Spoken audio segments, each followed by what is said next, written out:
Doctor Charandas महान जी, Bhupesh Baghel ji, PL Punia जी, TS Singhdeo जी, तम्रध्वज साहू जी, मोहन मरकाम जी, विधायकगण, अतिथिगण, छत्तीसगढ़ के प्यारे भाइयों और बहनों, आज छत्तीसगढ़ के नए विधानसभा भवन का शिलान्यास हो रहा है। मैं सबसे पहले छत्तीसगढ़ मतहारी और छत्तीसगढ़ की जनता को इसके लिए ढेर सारी बधाई देना चाहती हूँ। छत्तीसगढ़ की विधानसभा का गठन हुए 20 बरस हो रहे हैं, लेकिन विधानसभा का नया भवन अब बनेगा। विधायिका हमारे लोकतंत्र का सबसे बड़ा स्तंभ है, सबसे अहम स्तंभ है। संसद और विधानसभाएं हमारे लोकतंत्र के पवित्र मंदिर हैं। इन्हीं मंदिरों से हमारे संविधान की रक्षा होती है। लेकिन याद रखना होगा कि हमारा संविधान भवनों से नहीं, भावनाओं से बचेगा। इन भवनों से दूषित और गलत भावनाओं के प्रवेश को रोकना होगा, तभी हमारा संविधान बचेगा। हमने पिछले 7 दशकों में एक बड़ी दूरी तय की, कई चुनौतियों का सफलतापूर्वक सामना किया है और कई बड़ी समस्याओं से छुटकारा पाया है। लेकिन हम अपने पूर्वजों के सपनों से सब अभी भी बहुत दूर है। आज़ादी की लड़ाई के दौरान जो प्रण हमने किया था, उसे पूरा करने के लिए अभी भी बहुत कुछ किया जाना बाकी है। पिछले कुछ समय से हमारे देश को पटरी से उतारने की कोशिश की जा रही है। हमारे लोकतंत्र के सामने नई चुनौतियां खड़ी हुई है।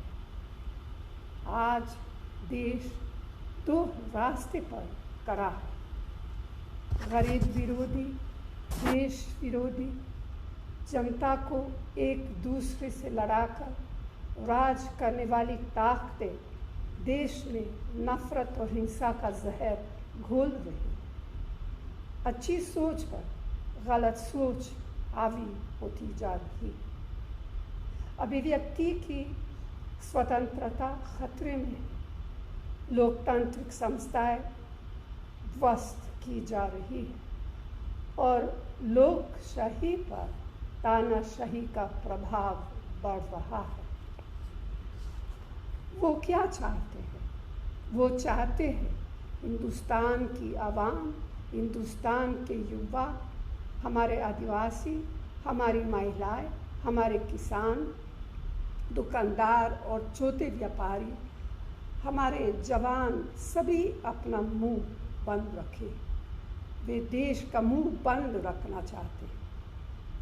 2 वर्ष बाद हमारी आज़ादी को 75 बरस पूरे हो जाएंगे। राष्ट्रपिता महात्मा गांधी, आधुनिक भारत के निर्माता पंडित जवाहरलाल नेहरू, संविधान सभा के अध्यक्ष JV मवलंकर जी और संविधान के रचयिता बाबा साहब अम्बेडकर सहित हमारे सारे पूर्वजों ने ये कल्पना भी नहीं की होगी कि आज़ादी के 75 बरस बाद हम ऐसे कठिन दौर का सामना करेंगे,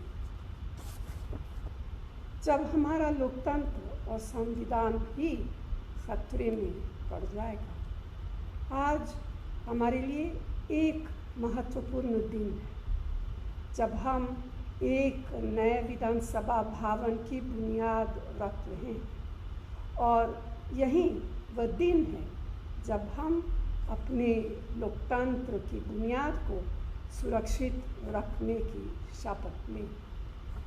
हम आज शपथ लें कि जब तक हमारे हाथ में सत्ता रहेगी, हम कतार के अंतिम व्यक्ति को ही ध्यान में रखकर फैसले लेंगे।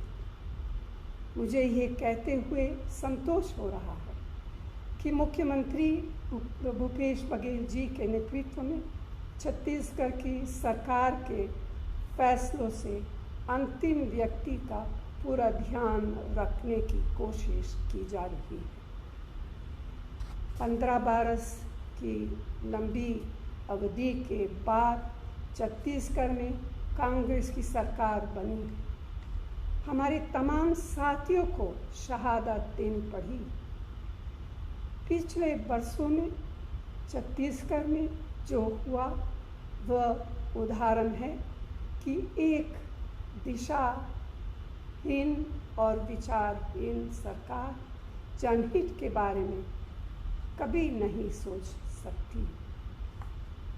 छत्तीसगढ़ एक संसाधन संपन्न राज्य है, लेकिन कुशासन ने इस राज्य को देश के सबसे गरीब और सबसे पिछड़े राज्य में तब्दील कर दिया। मुझे प्रसन्नता है कि हमारी सरकार ने सही दिशा में काम करना शुरू किया है, चाहे किसानों की कर्ज माफ़ी हो, बस्तर के आदिवासियों की ज़मीन लौटाना हो, राजीव गांधी किसान न्याय योजना और गोधान न्याय योजना तक का सफ़र 1.5 साल में पूरा करना सराहनीय कदम है। कुपोषण के खिलाफ अभियान से लेकर हाट बाज़ार में इलाज और दवा का इंतज़ाम करने की योजना बनी है। तेंदुपत्ता के मज़दूरों को उनकी मेहनत का सही भुगतान हो रहा है। यह खुशी की बात है कि भूपेश बघेल जी अपने सहयोगियों के साथ छत्तीसगढ़ में समावेशी दृष्टिकोण से लोगों के दिलों को जीत रहे हैं। यही सरकारों का कर्तव्य भी होता है। इन्हीं शब्दों के साथ छत्तीसगढ़ के नए विधानसभा भवन के शिलान्यास के अवसर पर आप सभी को बहुत बहुत शुभकामनाएं देती हूँ। जय हिंद।